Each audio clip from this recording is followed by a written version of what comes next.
Du lernst echt nachts? Das wäre nichts für mich. Ja, morgens kann ich mich kaum konzentrieren. Interessant.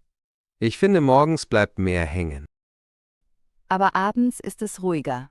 Keine Ablenkungen. Stimmt, aber ich bin dann oft zu müde. Kaffee hilft. Was machst du denn morgens anders? Ich gehe vorher joggen, dann bin ich richtig wach. Sport am Morgen? Das wäre mir zu anstrengend.